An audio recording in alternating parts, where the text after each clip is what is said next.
اعوذ باللہ من الشیطان الرجیم بسم اللہ الرحمن الرحیم۔ اللہ تبارک و تعالی کے نام سے شروع جو بڑا مہربان اور نہایت رحم کرنے والا ہے۔ قرب قیامت کا ایک ایسا خوفناک فتنہ جس کا خوف اور دبدبہ ہر زمانے میں پایا جاتا تھا۔ اس فتنے کا ذکر اگر صحابہ اکرام کی مجالس میں ہو جاتا تو صحابہ اکرام زور و قطار رونے لگ جاتے اور اللہ تبارک و تعالی کی پناہ مانگا کرتے۔ پیارے دوستو، آج کی اس ویڈیو میں ہم بات کریں گے کائنات کے سب سے بڑے فتنے کی، یعنی دجال کی، کہ دجال کون ہے اور دجال حقیقت میں کس شخصیت کا نام ہے، اور دجال کی پیدائش کب اور کیسے ہوئی، اور دجال کے ماں باپ کون ہیں، اور کیا حضور پاک صلی اللہ تعالی علیہ وآلہ وسلم کے زمانے میں بھی دجال موجود تھا، اور دجال اس وقت کہاں ہے، اور دجال اس دنیا کے اندر کب ظاہر ہوگا۔ پیارے دوستو، ان تمام تر سوالات کے جوابات قرآن و حدیث کی روشنی میں آج کی اس ویڈیو میں ہم آپ کو بتائیں گے، لہذا آپ سے گزارش ہے کہ ہماری اس ویڈیو کو اینڈ تک ضرور دیکھیے گا۔ پیارے دوستو، حضور پاک صلی اللہ تعالی علیہ وآلہ وسلم نے ارشاد فرمایا کہ قیامت اس وقت تک قائم نہ ہوگی جب تک دجال اس دنیا میں ظاہر نہ ہو جائے۔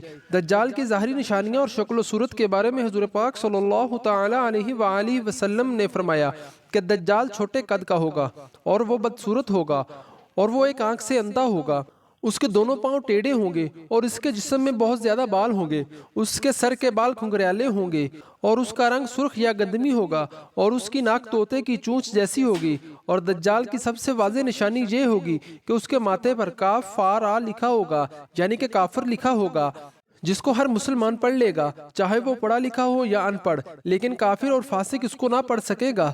پیارے دوستو، دجال جب اس دنیا کے اندر ظاہر ہوگا تو لوگوں کے سامنے پرہیزگار بن کر رہے گا تاکہ لوگ زیادہ سے زیادہ اس کی اتباع کریں، لیکن اندر سے یہ کافروں کی طرح ظالم ہوگا۔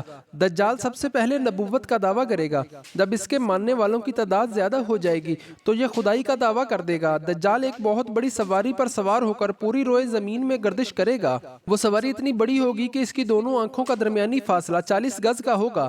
پیارے دوستو، دجال کے پاس بے شمار طاقت اور بے شمار مال و دولت اور خزانے ہوں گے۔ اس روئے زمین کے زیادہ تر نہروں پر دجال کا قبضہ ہوگا اور اس کی اجازت کے بغیر کوئی بھی پانی نہ پی سکے گا۔ یہ لوگوں کو گمراہ کرنے کے لیے طرح طرح کی شبدہ بازیاں دکھائے گا۔ یہ آسمان کو حکم دے گا تو وہ بارش برسائے گا، اور زمین کو حکم دے گا تو وہ سبزہ اگائے گی۔ اس وقت دجال اپنے آپ کو خدا کہے گا۔ جو لوگ اس کے پیروکار بن جائیں گے تو دجال اس کو مالا مال کر دے گا اور وہ عیش و عشرت کی زندگی گزاریں گے، اور جو لوگ دجال کو خدا ماننے سے انکار کر دے تو دجال ان کو قتل کر دے گا۔ پیارے دوستو، دجال بجلی کی رفتار سے زیادہ تیزی کے ساتھ زمین کے اندر گردش کرے گا اور وہ دنیا کے ہر کونے میں جائے گا۔ اس وقت تمام دنیا کے کافر اور اسرائیلی لوگ دجال کی حمایت کریں گے اور اس کی جماعت کے ساتھ شامل ہو جائیں گے، لیکن جو سچا مسلمان ہوگا وہ اس کو پہچان لے گا اور اس کو خدا ماننے سے انکار کر دے گا۔ دجال پوری روئے زمین کے اندر فتنہ فساد پھیلانے کے بعد مکہ اور مدینہ کی طرف روانہ ہوگا۔ جب یہ مکہ میں داخل ہونے کی کوشش کرے گا تو اس کو مکہ میں داخل ہونے سے روک دیا جائے گا، اور آخرکار مکہ سے ذلیل و خوار ہو کر مدینہ کی طرف جائے گا۔ اس وقت مدینہ منورہ کے 7 دروازے ہوں گے، اور ہر دروازے پر اللہ تبارک و تعالی کی طرف سے ایک نگہبان فرشتہ مقرر ہوگا جو اس کو مدینہ میں داخل نہیں ہونے دے گا۔ اس طرح دجال مکہ اور مدینہ کے باہر کھڑا ہو کر ایک خوفناک چیخ مارے گا۔ اس وقت مکہ اور مدینہ کے اندر جو لوگ بھی منافقین ہوں گے وہ یہ آواز سن کر مکہ اور مدینہ سے باہر نکل آئیں گے اور دجال کے گروہ میں شامل ہو جائیں گے۔ پیارے دوستو، دجال 40 دن تک اس دنیا کے اندر رہے گا اور بالآخر حضرت امام مہدی علیہ السلام اور حضرت عیسیٰ علیہ السلام کے ساتھ اس کا مقابلہ ہوگا۔ اس وقت دجال کا لشکر دنیاوی اسباب کے اعتبار سے مسلمانوں سے مضبوط ہوگا۔ اس وقت مسلمانوں اور دجالی گروہ کے درمیان ایک بہت بڑی جنگ ہوگی۔ اس جنگ کے اندر دجالی ہار جائیں گے اور دجال کے لشکر کو بہت بڑی ہار کا سامنا کرنا پڑے گا۔ اس وقت دجال حضرت عیسیٰ علیہ السلام سے ڈرتے فلسطین کی طرف بھاگے گا، اور حضرت عیسیٰ علیہ السلام اس کا پیچھا کرتے ہوئے اس کو مقام لد پر پکڑ لیں گے اور اللہ تبارک و تعالی کے حکم کے ساتھ دجال کو قتل کر دیں گے۔ پیارے دوستو، بات کرتے ہیں کہ دجال کون ہے اور اس کے ماں باپ کون ہیں۔ دجال کی پیدائش سے متعلق مختلف روایات ملتی ہیں، جیسے کہ رسول پاک صلی اللہ تعالی علیہ وآلہ وسلم کے دور کی بات ہے کہ جب مسلمان مکہ سے مدینہ کی طرف ہجرت کر رہے تھے تو انہی دنوں میں مدینہ کے اندر ایک یہودی عورت نے ایک بچے کو جنم دیا جو پیدائشی کانا تھا۔ یہ بچہ پیدائش کے اعتبار سے بہت ہی عجیب الخلقت تھا۔ بچپن میں یہ مدینہ کے اندر بچوں کے ساتھ کھیلا کرتا تھا، لیکن آہستہ آہستہ یہ بچہ مشہور ہونے لگا اور اس نے مدینہ کے اندر اپنے اوپر وہی یا انا آنے کا دعویٰ کر دیا اور یہ بچہ لوگوں کے ساتھ عجیب و غریب اور پراسرار باتیں کرنے لگا۔ جب اس کی ماں کو اس بات کا علم ہوا تو اس کی ماں نے حضور پاک صلی اللہ تعالی علیہ وآلہ وسلم کے پاس آئی اور اپنے بیٹے کا سارا حال حضور پاک صلی اللہ تعالی علیہ وآلہ وسلم کو بتایا، اور اس بچے کی ماں حضور پاک صلی اللہ تعالی علیہ وآلہ وسلم سے یہ گزارش کرنے لگی کہ آپ اس کا معائنہ کریں کہ یہ کیا کر رہا ہے۔ ایک دن حضور پاک صلی اللہ تعالی علیہ وآلہ وسلم صحابہ اکرام کے ہمراہ اس بچے کا معائنہ کرنے کے لیے اس کے گھر روانہ ہوئے تو آپ نے رستے میں اس بچے کو انصاری بچوں کے ساتھ کھیلتے ہوئے دیکھا۔ اس بچے کا نام ابن سیاد تھا۔ اس وقت حضور پاک صلی اللہ تعالی علیہ وآلہ وسلم کے ساتھ عمر بن خطاب رضی اللہ تعالی عنہ اور دیگر صحابہ کرام بھی موجود تھے۔ اس وقت ابن سیاد بلوغت کے قریب تھا لیکن جوان نہیں ہوا تھا۔ حضور پاک صلی اللہ تعالی علیہ وآلہ وسلم اس کے قریب گئے لیکن اس کو پتہ نہ چلا تو آپ صلی اللہ تعالی علیہ وآلہ وسلم نے اس کی کمر پر ایک ضرب لگائی اور ابن سیاد سے فرمایا کہ تم گواہی دیتے ہو کہ میں اللہ کا رسول ہوں؟ تو ابن سیاد نے آپ صلی اللہ تعالی علیہ وآلہ وسلم کی طرف دیکھا اور کہا کہ میں گواہی دیتا ہوں کہ آپ اللہ کے رسول ہیں۔ پھر ابن سیاد نے حضور پاک صلی اللہ تعالی علیہ وآلہ وسلم سے کہا کہ کیا آپ گواہی دیتے ہیں کہ میں اللہ کا رسول ہوں؟ تو آپ صلی اللہ تعالی علیہ وآلہ وسلم نے ابن سیاد کو چھوڑ دیا اور فرمایا کہ میں اللہ اور اس کے رسولوں پر ایمان لایا۔ اس کے بعد نبی پاک صلی اللہ تعالی علیہ وآلہ وسلم نے ابن سیاد سے پوچھا تو کیا دیکھتا ہے؟ تو ابن سیاد نے کہا کہ میں سمندر پر عرش دیکھتا ہوں۔ تو اس وقت حضور پاک صلی اللہ تعالی علیہ وآلہ وسلم نے ارشاد فرمایا کہ وہ ابلیس کی چال ہے۔ اس وقت ابن سیاد نے حضور پاک صلی اللہ تعالی علیہ وآلہ وسلم کو بتایا کہ میرے پاس سچی اور جھوٹی خبریں آتی ہیں۔ یہ بات سن کر آپ صلی اللہ تعالی علیہ وآلہ وسلم نے فرمایا پھر تو تیرا معاملہ الٹ ہو گیا۔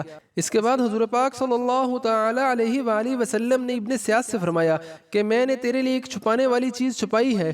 دراصل اس وقت حضور پاک صلی اللہ تعالی علیہ وآلہ وسلم نے اپنے دل کے اندر لفظ دخان سوچا تھا تو ابن سیاد حضور پاک صلی اللہ تعالی علیہ وآلہ وسلم سے کہنے لگا کہ آپ نے دل کے اندر جو چیز چھپائی ہے وہ الدکھ ہے۔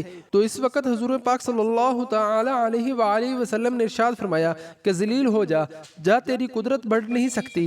اس وقت حضرت عمر رضی اللہ تعالی عنہ نے فرمایا اگر آپ مجھے اجازت دیں تو میں اس کی گردن اڑا دوں۔ اس وقت حضور پاک صلی اللہ تعالی علیہ وآلہ وسلم نے ارشاد فرمایا کہ اسے چھوڑ دو، اگر تو یہ سچا ہے تو اسے قتل نہیں کر سکتا اور اگر یہ جھوٹا ہے تو اسے قتل کرنے میں کوئی بھلائی نہیں۔ تو پیارے دوستو، مدینہ کے لوگ ابن سیاد کے بارے میں یہ کہا کرتے تھے کہ بعض شیاطین اس کے پاس آتے تھے جو کہ اس کو عرش الہی کی خبریں دیا کرتے تھے، جبکہ حضور پاک صلی اللہ تعالی علیہ وآلہ وسلم نے ابن سیاد کے معاملے میں سکونت اختیار کی کیونکہ آپ صلی اللہ تعالی علیہ وآلہ وسلم کی طرف یہ وحی نہیں کی گئی کہ ابن سیاد کی حقیقت کیا ہے، جبکہ بعض لوگ ابن سیاد کو ہی دجال مانتے ہیں اور کچھ صحابہ اکرام کا خیال بھی یہی تھا۔ اور ایک دوسری روایت ملتی ہے کہ حضرت عمر رضی اللہ تعالی عنہ حضور پاک صلی اللہ تعالی علیہ وآلہ وسلم کے سامنے ابن سیاد کو جدال کہا کرتے تھے، لیکن آپ صلی اللہ تعالی علیہ وآلہ وسلم نہ ہی اس بات کا اقرار کرتے اور نہ ہی اس بات کا انکار کرتے ہیں۔